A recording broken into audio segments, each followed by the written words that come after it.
Hi, I'm Rosaina Haji. I grew up eating traditionally prepared meals by my grandmother and family. In my travels to many destinations, I enjoyed various cuisines with exotic flavors, which has definitely left a mark in my cooking.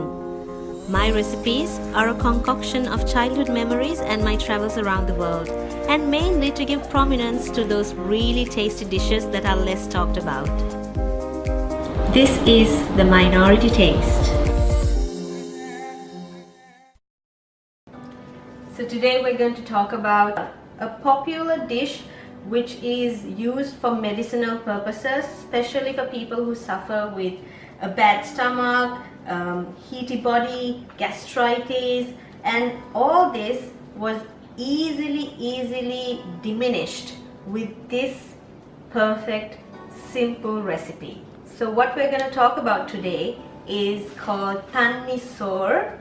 It's also called Diya Bath in Sri Sinhalese. It's very famous with villagers and rural areas, but the miraculous thing about it, it's a natural body cooler and a healer. It's really surprising that it's not very famous with the modern day society, but still it's a natural cooler and a healer. My grandmother makes this almost every week.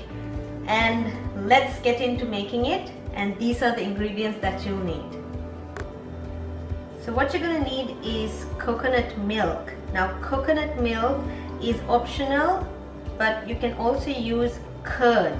You can melt the curd in water and make it into a little liquid like this, but I prefer using coconut milk.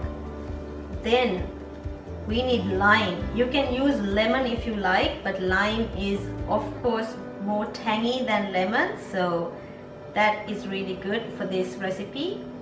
One big onion. I will show you guys because you will only need half, because we have to soak old rice the night before with half a chopped onion. You can use the smaller version as well. If it's shallots, you just put 2 or 3 shallots, but if not, we just need 1 onion.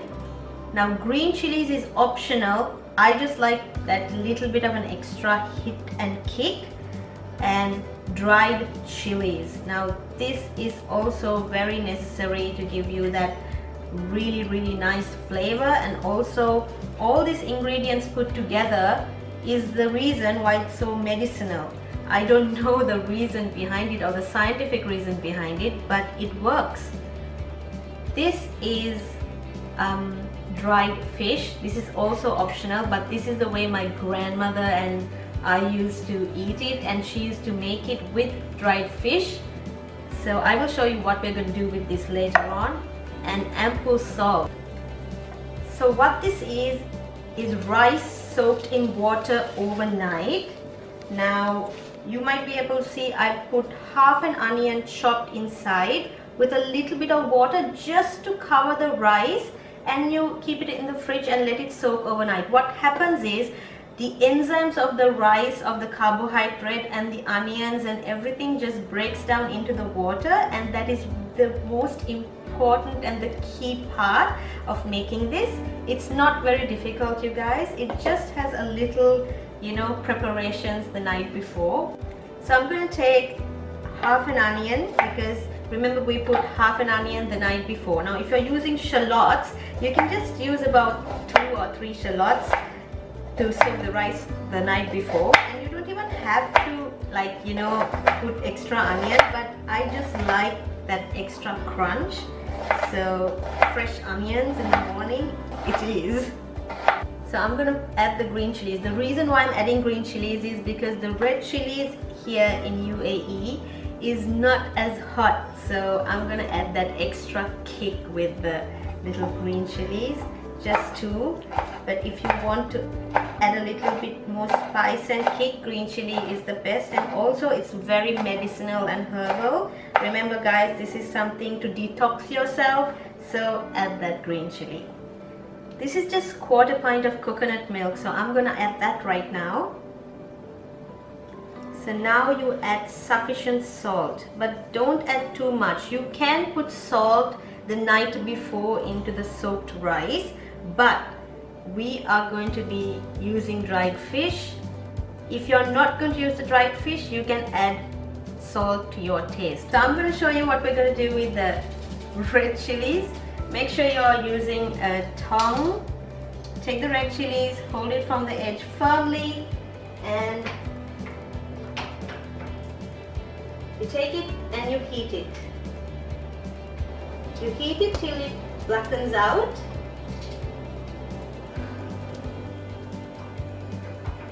And then you cut it in and you add it into your rice. I'll show you. You take a blunt knife or a butter knife and just break it, roughly break it into the Thanni Soru or Diya Bath. I call it the detox rice, and just add that in. Now all you have to do is add lime. Now if you want it less tangy, you can add less lime.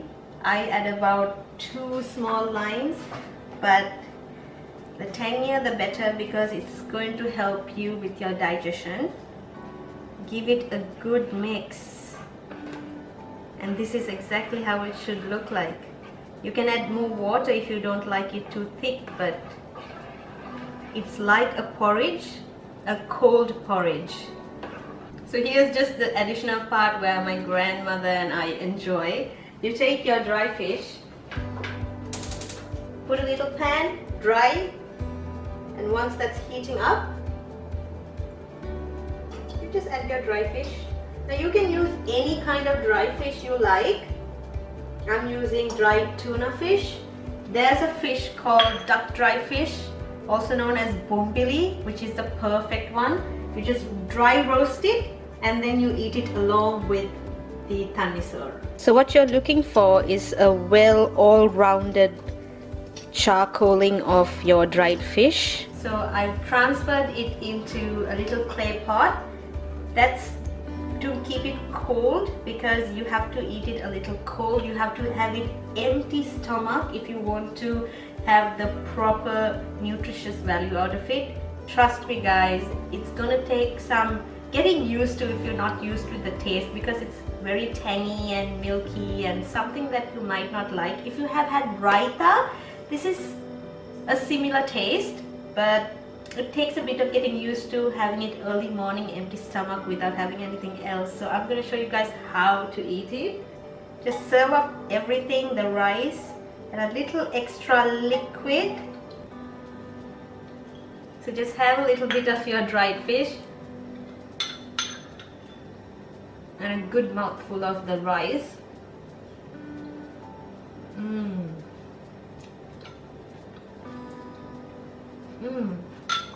And the liquid.